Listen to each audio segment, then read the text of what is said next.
안녕하세요. 자산관리사 이동국입니다. 오늘 다룰 주제는 로스 IRA 컨버전입니다. 잘만 사용하시면 절세와 같은 많은 장점이 있는 전략인데요. 일단 컨버전에 대해서 말씀드리기에 앞서서 로스 IRA가 무엇인지에 대해서 먼저 좀 살펴보려고 합니다.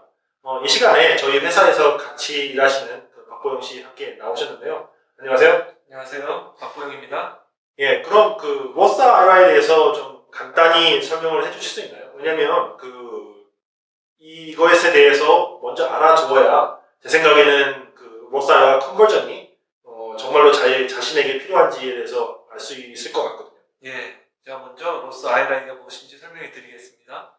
로스 IRA는 보통 여러분들이 알고 있는 은퇴계좌인 트래디셔널 IRA, 401k, 또한 자영업자들께서 사용하시는 SEP IRA 혹은 심플 IRA 같이 저축 및 투자할 때 세금 공제를 받는 은퇴계좌가 아닙니다. 즉, 이 은퇴계좌는 세금을 낸 후에 수입을 적립하고 투자할 수 있는 은퇴계좌인 거죠. 그럼 언제 로스 IRA를 사용하시는 것이 좋은가요? 혹시 자신의 은퇴 계획과도 이렇게 연관이 많이 되어 있나요? 예, 물론입니다. 만약 현재보다 은퇴 시의 소득 수준이 높아져 소득세율이 높아질 가능성이 크다면 로스 IRA를 활용하는 것이 좋습니다. 여기서 은퇴 시점은 보통 59.5세 이후를 말하는 겁니다. 아, 그렇군요.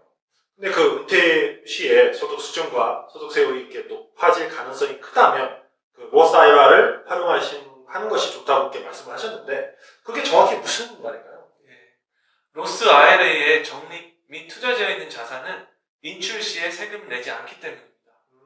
은퇴 후 자신의 소득세율이 높다고 하더라도 먼저 미리 세금을 냈기 때문에 인출 시 세금을 내지 않는다는 의미입니다. 즉, 자신의 소득세율에 영향이 없는 것입니다. 반면에 트래디셔널 IRA와 같은 은퇴계좌는 보통 은퇴 후 인출 시에 세금을 내게 되는 것이 다른 점인 거죠. 아, 그러면 그 시점에 자신의 소득세율이 높다면 세금을 더 많이 내게 되겠네요. 네, 정확합니다. 근데 또 제가 알기로 트래디셔널 IRA는 72세 이후부터 꼭 이렇게 강제 인출 조항이라고 하죠. 이렇게 무조건 해야 되는 그런 조항인 R&D가 있는 걸로 알고 있는데 로스 IRA는 뭐 그런 것들이 적용이 되나요? 로스 IRA는 트래디셔널 IRA와 달리 RMD라고 불리는 강제 인출 규정을 적용받지 않습니다. 트래디셔널 IRA에서 RMD를 못하면 큰 벌금을 내게 됩니다. 하지만 로스 IRA는 그런 걱정을 할 필요가 없다는 장점도 있습니다. 그럼 만약에 본인의 사망 시에 로스 IRA에 있는 자산은 어떻게 되나요? R&D와 관련해서 이렇게 주의해야 할 사항이 좀 있나요? 예, 혹시 유산을 배우자가 아닌 자녀가 물려받게 된다면 RMD인 강제 인출 규정이 적용을 받게 됩니다.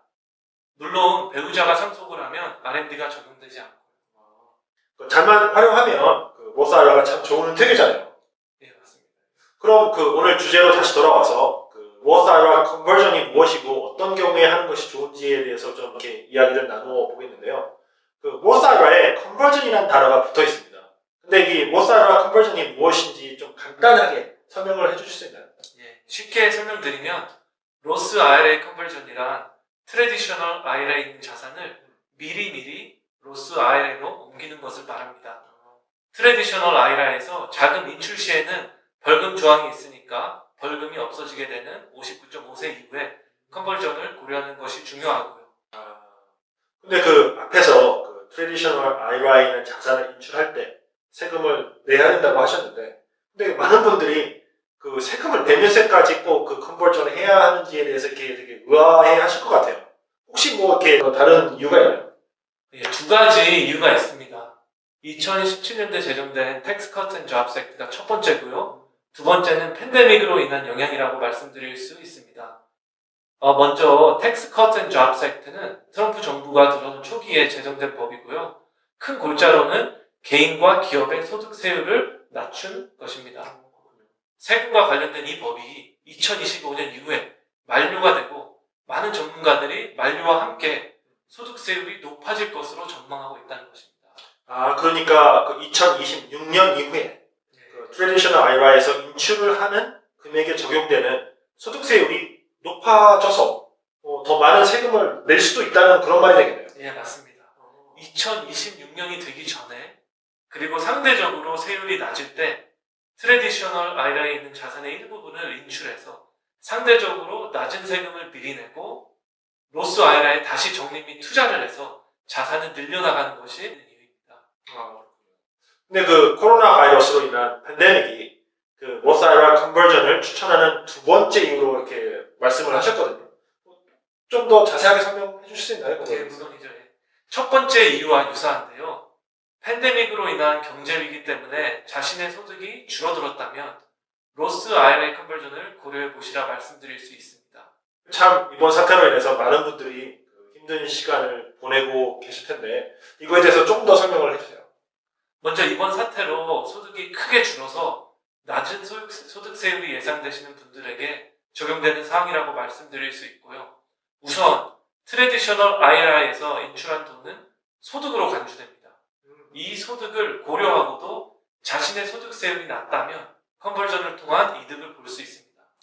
그러니까 그 앞에서 해주신 대로 낮은 세율에 세금을 미리 내고 로스 IRA에 그 금액을 다시 적립하고 투자를 해서 자산을 늘려나갈 수가 있다는 그런 말이 되겠네요. 네, 정확하게 보셨습니다. 그럼 그 로스 IRA의 장점 및 그 컨버전과 관련된 그 전략에 대해서 이렇게 좀 이야기를 나눠 보았는데요. 혹시 그 컨버전을 했을 때 아니면 할 때 고려해야 할 사항이 좀 있나요? 네, 몇 가지가 있습니다. 첫 번째로는 로스 IRA 컨버전의 액수에는 제한이 없다는 것을 말씀드릴 수 있습니다. 근데 그 저뿐만 아니라 많은 분들이 그 여러 가지 이상, 한 개 이상의 그 은퇴 계좌를 보유하고 있는 경우가 많은데요. 뭐 이렇게 된 경우에는 뭐 그 금액에도 영향이 좀 있나요? 만약 은퇴 계좌가 한 개 이상이어도 컨버전 하는 전체 액수에는 제한이 없습니다. 제한이 없군요. 하지만 컨버전 이후에는 5년간 인출을 할 수 없는 제약이 있습니다. 인출을 못하는 건 아니고요. 인출 시에 10%의 벌금 및 세금을 내야 됩니다. 또한 본인의 사망, 첫집 장만, 또 장애 발생 같은 특별한 경우에는 이런 제약이 적용되지 않습니다. 근데 이제 그 트래디셔널 IRA나 그 로스 IRA는 그 매년 이렇게 매번 그 적립을 할 수 있는 그 금액에 제한이 있다고 이렇게 알고 있는데요. 컨버전을 한 이후에 이런 금액에 혹시 제한이 있나요? 그런 금액에는 제한이 없습니다. 컨버전은 매년 적립할 수 있는 금액에 영향을 미치지 않습니다. 50세 이전이라면 매년 6,000불, 그 이후라면 1,000불을 더한 7,000불까지 적립할 수 있습니다. 유의하셔야 될 사항이 있는데요. 트래디셔널 IRA나 401k에 지금 적립을 하신다면 로스 IRA에 적립할 수 있는 금액이 달라질 수도 있으므로 조심하셔야 됩니다. 그렇겠네요. 근데 좀 이런 경우도 이렇게 궁금해 하시는 분이 많을 것 같아요. 로스 IRA 컨버전을 한 이후에 어떤 이유로든 다시 되돌리고 싶어 하는 그런 분들도 있을 것 같아요. 이런 경우는 어떻게 해야 되나요? 아쉽지만 한 번 컨버전을 하면 되돌릴 수가 없습니다. 2017년 이전에는 가능했지만 현재로는 로스 IRA에서 트래디셔널 IRA로의 컨버전은 불가능합니다.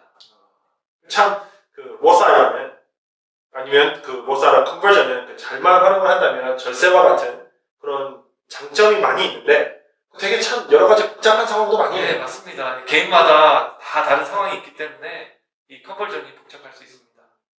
장점도 많지만 그 여러 가지 고려할 사항이 많은 그 로스 IRA 컨버전에 대해서 이렇게 저희가 한번 이야기를 나눠보았는데요. 로스 IRA 컨버전에 관해서 CPA나 Financial Advisor가 있으시다면 꼭 상담을 해보시라고 저희가 추천을 드립니다. 왜냐하면 저희가 이렇게 나눴던 이야기에서도 알 수 있지만 잘못했을 경우에 벌금과 같은 그런 단점도 있는 그런 조항들이 있기 때문이죠. 혹시 CPA나 Financial Advisor 없으시다면 저희가 언제든지 도와드릴 수 있습니다. 밑에 나오는 그 연락처로 연락을 주시면 저희가 언제든지 성심성의껏 도와드리도록 하겠습니다. 다음에 더 유익한 주제로 돌아오겠습니다. 감사합니다.